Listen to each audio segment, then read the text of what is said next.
Olá, tudo bem? Aqui é o Vinícius Martinez e hoje novamente comento sobre o conflito entre Rússia e Ucrânia, dando aí uma prioridade maior ao aspecto teológico e também aprofundando alguns postulados em ordem geopolítica. Bom, antes de tudo, quero convidá-los a assistirem, caso não tenham assistido ainda, os dois vídeos anteriormente publicados aqui no canal, a saber, o Anacronismo do Segredo de Nossa Senhora de Fátima e do Considerações de Geopolítica, gravado pelo professor Carlos Lambizani. Então vamos lá. Antes de tudo, eu quero falar aqui acerca, por exemplo, de algumas questões de geopolítica que aconteceram. Por exemplo, tivemos há muitos anos atrás, como é sabido de todos, a Guerra do Iraque. A Guerra do Iraque ela foi uma guerra injusta, iníqua, baseada em falsas acusações contra o Iraque, porque os Estados Unidos alegou que eles tinham armas, disso e aquilo. E por base nessas mentiras, justificaram a sua invasão àquele território do Iraque, que acabaram o quê? Tirando do poder, por exemplo, Saddam Hussein, que, conquanto fosse um homem iníquo, no entanto, um homem que era um mal menor. Por quê? Por que um mal menor? Um mal menor porque ele, conquanto fosse um homem iníquo, garantia uma grande estabilidade, uma ordem em toda aquela região, que por sua vez favorecia até mesmo os católicos, porque com todos os defeitos que tinham naquele regime iníquo, ainda havia certas liberdades que católicos orientais podiam gozar sob o governo de Hussein, e que, no entanto, devido à intervenção estadunidense, retirou este homem do poder para tentar instaurar um governo pró-Estados Unidos, fundido numa mentalidade de democracia liberal, numa região que não é conhecida por aceitar esse tipo de governo bem, o que acabou por suceder numa cadeia de desgraças, porque gerou desestabilização total ali daquela região do Oriente Médio, favorecimento do surgimento de grande quantidade de grupos terroristas que causaram desordem imensa naquela região e que causaram um banho de sangue e que deram aí força para vários outros conflitos que viriam a seguir disso tudo. Ou seja, a intervenção no Iraque foi um desastre. Quer dizer, os Estados Unidos alegando uma coisa, uma mentira, né? Mas pressupondo que eles iam tirar um mal do poder para colocar um bem, combateram aquele mal e tornaram possível um mal ainda maior para suceder ali. Ou seja, eles tiraram um mal menor, mas permitiram um mal maior. É, em outras palavras, isso que eu quero dizer. Tiraram um mal menor para permitir um mal maior. Saddam Hussein, com todos os seus defeitos, um homem iníquo, como a gente sabe, no entanto, garantia uma ordem, uma estabilidade no Oriente Médio e que tornava possível de melhor forma que hoje a vida católica naquelas regiões, dos católicos orientais. Outro exemplo que posso dar, por exemplo, dessa questão do mal menor, nos é ensinado na figura aí do mestre angélico e do doutor da graça, a saber, Santo Tomás de Aquino e Santo Agostinho, de que o governo católico ele deve tolerar, por exemplo, a prostituição, o prostíbulo. Por quê? Porque conquanto a prostituição seja um mal objetivo, seja um mal sim, conquanto que a prostituta que vende seu corpo e o homem que usa desse corpo para fazerem mutuamente um pecado mortal, que é o da fornicação, e também do adultério, caso este homem seja casado. Todavia, se você remover a possibilidade de que homens usem desses meios para realizarem suas iniquidades, essa válvula de escape destes homens iníquos, os males que se sucederão serão maiores do que se você toleraste este mal. Então diz os nossos doutores que se fosse removido, por exemplo, os prostíbulos, é como se você deixasse o esgoto vir a céu aberto. Então aquela podridão que está debaixo da terra nos esgotos viria a partir, então, para as cidades. Isso quer dizer que os homens iníquos que utilizavam destes meios,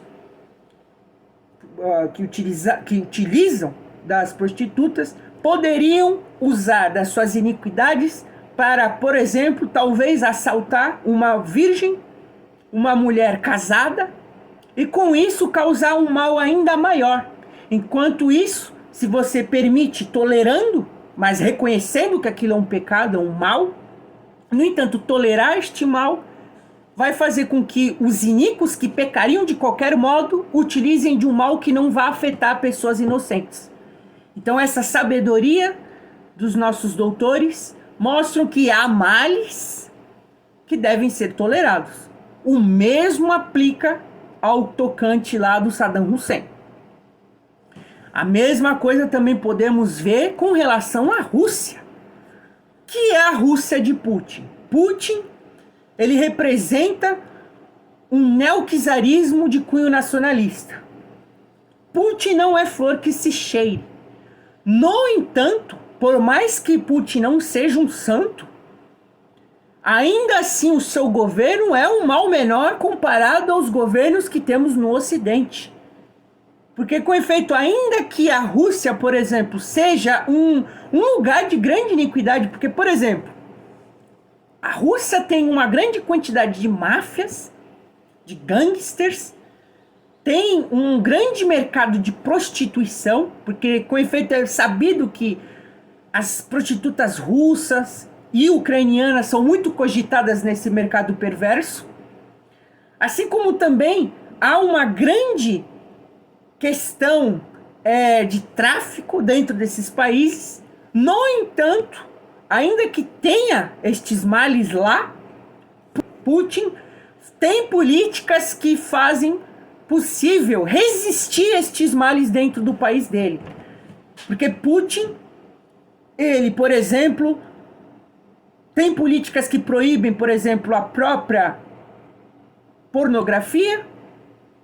Ele também, de algum modo, caça cartéis de drogas e também de prostituição, né, cafetões. Porque uma coisa é a prostituta vendendo o seu corpo como indivíduo, outra é a prostituta oprimida por um cafetão que a obriga a se prostituir. Isto, de algum modo, é combatido na Rússia. Assim como também Putin não incentiva o aborto, embora sabemos que na Rússia exista muito aborto, assim como também Putin repreende movimentos de cunho libertino, como o movimento LGBT, que também favorece, né, o movimento libertino e sodomita. Putin também freia esses movimentos. E conquanto exista também na Rússia os mesmos males do Ocidente no tocante às mulheres, porque lá dentro ainda o espírito das mulheres é, em essência, feminista, no entanto, Putin freia também o movimento feminista dentro do seu país. Então vemos que conquanto tenha, né, essa questão de que na Rússia existem realmente problemas sérios, Putin ainda tem ações que freiam esses males. Agora, imagina estes problemas que já estão dentro da Rússia sendo financiados constantemente pelo Ocidente. Que é o que ocorre. O que ocorre? A OTAN, a Europa libertina, liberal marcusiana, exporta conteúdos culturais, ideológicos, políticos para dentro do solo russo, para que estes mesmos movimentos possam criar o quê? A desestabilização russa. E o Putin percebe isso. E o que ele deseja? Ele deseja barrar essa influência ocidental dentro do seu território. Mas na visão de Putin, o que deve ser feito para frear esses tipos de políticas malignas? É com aquela visão dele pan-eslavista, com a visão dele, né, de igreja cismática ortodoxa, Então ele combate o mal de uma forma não muito precisa. Todavia, a gente vê que de fato existe alguma reação contra esses males ocidentais. Ele tenta aplicar um remédio, ainda que não eficiente, porque o remédio eficiente para esses males é o catolicismo romano. Mas a gente sabe que a Rússia não é católica romana. Então exigir isso da parte do Putin é loucura, é delírio. Claro que seria muito melhor, mas a gente tem que estar com o pé na realidade. Putin é um cismático, então ele vai agir de modo cismático. Agora, como foi afirmado anteriormente no vídeo anterior, o que o Ocidente tem feito com a Rússia todos esses anos? Pressionando a Rússia de todos os âmbitos possíveis. Do âmbito político, ideológico e bélico. A tal ponto que o Putin, que não é flor que se cheire, e no entanto é um homem que, no tocante a ser um líder, tem as suas virtudes. Porque ele é muito mais estadista do que qualquer líder ocidental. Todos os líderes ocidentais são uma piada. Então esperar do Putin, que é um homem que tem sim uma virilidade estadista, ficar passivo diante de todas essas violências do Ocidente contra a Rússia é também um absurdo. É por isso que Putin reage do modo como está reagindo agora. Além disso, a Rússia tem esses males que declarei agora, com certeza. Mas também na Ucrânia existem esses males. E que foram catalisados, piorados ainda mais com o governo de Zelensky. Porque antes de Zelensky, a Ucrânia tinha esses problemas. No entanto, com Zelensky, estes problemas foram incentivados. Então, Zelensky tem uma agenda política que incentiva o quê? O aborto, o movimento sodomita LGBT, o movimento feminista, de algum modo o movimento pró-drogas e também desarmamentista. E agora vejo da parte dos católicos uma comoção com este iníquo homem chamado Zelensky. Um homem que defende todas as pautas anticatólicas. Por quê? Porque eles estão colocando o emotivo acima da razão. Porque com efeito, vendo que a Rússia tem seus males e ataca a Ucrânia, eles então só colocam o mal do lado da Rússia. Quando eles esquecem que os ucranianos colocaram no poder um homem como Zelensky, um homem que representa boa parte da população ucraniana que é libertina, é liberal, marcusiana.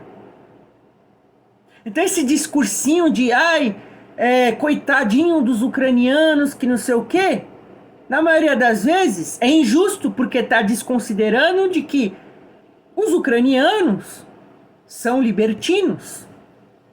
E eles estão sendo punidos por Deus por essas medidas. Do mesmo modo que nós aqui do Ocidente vamos também sofrer nos próximos anos por causa das políticas de nossos governos. Porque o que é o Ocidente hoje? O Ocidente é apóstata. Não é a Rússia que está exportando seus erros para o mundo. Ela já exportou, isso já foi, aconteceu já. O comunismo, com a Revolução Russa. O comunismo que atingiu as sociedades políticas do Ocidente e na questão ideológica. E até mesmo atingiu a Igreja Católica, por via do Vaticano II. Agora, os erros são do Ocidente. E estes erros que o Ocidente tem, quer exportar para a Rússia, piorar mais ainda a situação da Rússia. E a Rússia quer se defender desses erros. Porque as pessoas devem tirar da cabeça essa coisa de que a Rússia hoje de ponta é comunista. Não é. Como já disse, é um neoquizarismo de cunho nacionalista. Que favorece alguns aspectos históricos da própria União Soviética, obviamente. Eles não vão fingir que não existia a União Soviética. É óbvio que eles vão aproveitar de alguns elementos da falida União Soviética. Mas não quer dizer que eles sejam comunistas como a União Soviética. Isso é uma coisa óbvia. Então, a Rússia agora, esse conflito com a Ucrânia, pode ser o início de uma grande cadeia de eventos que podem suceder aí em grandes desgraças que podem atingir o mundo todo.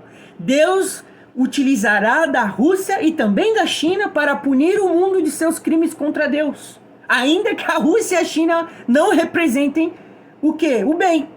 Porque nesse lado não há bonzinhos, não há bem. Todas essas nações são apóstatas. Todas essas nações são apóstatas e ofendem a Deus. São nações ímpias. Aqui no Brasil, nós perecemos sob o governo de um louco, de um ímpio como Bolsonaro. Do mesmo modo que também corremos o risco de estar sob o governo de um iníquo ímpio como Lula. As nações perecerão pelas mãos dos ímpios, por causa de seus pecados. As pessoas perderam essa dimensão. O que foi, por exemplo, essa pandemia aí? Que aqui vai ter gente que vai falar, não existiu, que não sei o que. O fato é que o mundo durante 2, 3 anos ficou de joelhos perante um vírus. Por quê? Por castigo, Deus permitiu para nos castigar. Freou as liberdades. Tanto as liberdades boas quanto as liberdades más. E hoje, com esse conflito entre Rússia e Ucrânia, o que vemos o mundo? Abraçar as bandeiras pacifistas, hippies, as bandeiras LGBT do amor iníquo contra a guerra, ao invés de implorar o socorro de Deus, ao invés de bradar a bandeira de Cristo Rei. E não só as pessoas do mundo fazem isso, mas como o Vaticano também na figura de Francisco, que não se converte de jeito nenhum. É um homem totalmente naturalista e humanista, alinhado com os interesses do mundo. E é por isso mesmo que nós vamos perecer dos males, destes males, porque na figura dos nossos representantes está, de algum modo, o que é a população, os anseios gerais da população. Pereceremos por seus pecados, que atingirão a nação que eles representam.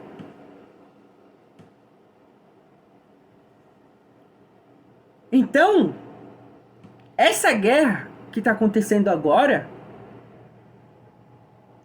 o católico ele não tem que ficar com esse discursinho, estou do lado da Ucrânia, estou do lado da Rússia. Ele tem que agir de modo justo. Agora, o engraçado também, outra coisa que é muito curiosa, é que a mídia, a grande mídia, que até ontem era vista como o grande canal da mentira, que estava promovendo uma agenda globalista, que estava ferrando com o mundo todo com essa falsa pandemia, com esse falso vírus, do nada, da noite para o dia, começou a ser digna de confiança pelos mesmos católicos que ontem duvidavam da credibilidade dessa mídia. Agora, os católicos estão tirando conclusões, tendo por base na mídia que até ontem eles mesmos condenavam. Ora, alguma coisa está de errado nisso, não é? Outra coisa, é muito estranho que Zelensky, um homem tão iníquo como eu acabei de afirmar, que defende todo esse tipo de coisa, esteja praticamente o mundo todo apoiando esse homem. Até católico apoiando esse cara. Tem alguma coisa errada aí, vocês não estão percebendo isso? Vocês não estão percebendo isso de verdade? E outra coisa também aqui que não tô vendo ninguém comentar. É claro que, em decorrência da falta de fontes, que a gente não pode averiguar a veracidade delas, porque não vou confiar cegamente no lado da Rússia e tampouco da Ucrânia. Porque, com efeito, a gente sabe que existe sim uma guerra de narrativa dentro da guerra, que sacrifica a verdade em detrimento do quê? Do aproveitamento estratégico do país, tanto invasor quanto defensor. Só que é muito interessante que a gente percebe que existem muitas notícias, sobretudo vídeos, mostrando uma coisa que a Rússia não cometeu. Outra coisa também, esta guerra, a Rússia, ela tem um poder militar muito superior à Ucrânia. Se os russos fossem tão perversos quanto aparentam ser pela mídia, eles teriam feito uma guerra total a tal ponto que teriam já dominado já a Ucrânia. Mas eles não fazem isso porque tem um motivo, obviamente, de que se eles fizerem isso, vão destruir o país e acabar prejudicando a própria economia russa, que vai ter que reconstruir um país destruído. Obviamente, tem esse fator. Só que as ordens dos russos é não atacar os civis. As baixas civis estão sendo evitadas ao máximo, porque o próprio Putin sabe que se existir muitas baixas civis, ainda que ele vença a guerra, depois ele vai ter que, além de todas essas pressões que ele está sofrendo atualmente, ele vai ter que tomar ainda o título de criminoso de guerra. E ele quer evitar isso, ele sabe disso. Então, por exemplo, estão falando, a resistência ucraniana heróica, que não sei o que, tal. Essa resistência só está sendo devidamente efetiva porque a Rússia não está avançando com força total, porque também não quer causar um genocídio de ucranianos. E ninguém está percebendo isso, é uma coisa visível. Porque a gente vê acontecendo esse tipo de coisa em guerras anteriores. Quando os países invadiram um outro país, causou uma grande quantidade de baixas civis, porque o país em questão ele queria realmente tomar aquilo com sangue no olho. É o caso, por exemplo, da própria guerra do Iraque. A Segunda Guerra Mundial também foi a mesma coisa isso. A invasão já matando tudo que estava pela frente. Qualquer coisa que se movia já dava tiro e matava. Pouco se importando se era civil ou não. O Putin ele está evitando fazer esse tipo de atitude para não ser chamado de criminoso de guerra. Conquanto existam já pessoas afirmando isso. Mas quem está acompanhando o movimento militar da Rússia contra a Ucrânia está percebendo, se analisar de forma honesta, percebe que, conquanto exista sim mortes civis, conquanto que exista sim russos que possam estar cometendo seus pecados contra a população ucraniana, todavia na questão geral, macro, os russos estão ao máximo evitando as baixas civis. Ou você acha mesmo que uma população desarmada ali vão conseguir parar, por exemplo, um tanque de guerra russo? Se, por exemplo, fosse isso lá nos tempos da Segunda Guerra Mundial, os russos tinham fuzilado todo mundo lá, os soviéticos. Eles não querem fazer o mal direto à população civil. E a própria Ucrânia está utilizando da população civil como escudo humano. O próprio Zelensky, desarmamentista, está armando a população para dar o próprio sangue deles em detrimento de seu governo iníquo. Está obrigando os homens a lutarem numa guerra lá. E eu não vejo ninguém falando disso. Zelensky, que vê claramente que não tem condições de enfrentar a Rússia, está fazendo ao máximo para a população continuar tomando baixas contra a Rússia. E a invasão russa só não tomou o sucesso como deveria ter tomado, como alguns acreditam, justamente por causa disso. Eles estão evitando baixas civis, porque tem muito, mas muito ucranianos nos centros das cidades. Eles não podem simplesmente chegar bombardeando, explodindo tudo. Do contrário, vai ser um genocídio. E eles não querem fazer isso. Dessa parte eu não tô vendo a mídia falar. Pelo contrário, estão falando, a Rússia, isso, que não sei aquilo, bababá. E aí você vai ver, realmente está tendo um cuidado da parte dos russos, que diga-se passagem, eu não tô botando aqui uma auréola de santidade em ninguém. Mas os fatos mostram que estão evitando. Porque também é do desejo do Putin, quando ganhar essa guerra, não ter um ódio absoluto da parte dos ucranianos. Imagina eles fazerem um genocídio contra o povo ucraniano, a qual eles podem, por exemplo, governar. É loucura. Claro que os ucranianos agora estão com raiva dos russos. A raiva deles agora é uma coisa. Agora, se eles fazem um genocídio contra eles, é maior ainda a raiva. E é mais difícil para eles governarem se a população conquistada. Bom, então é isso. Deus lhe abençoe. Salve Maria Santíssima.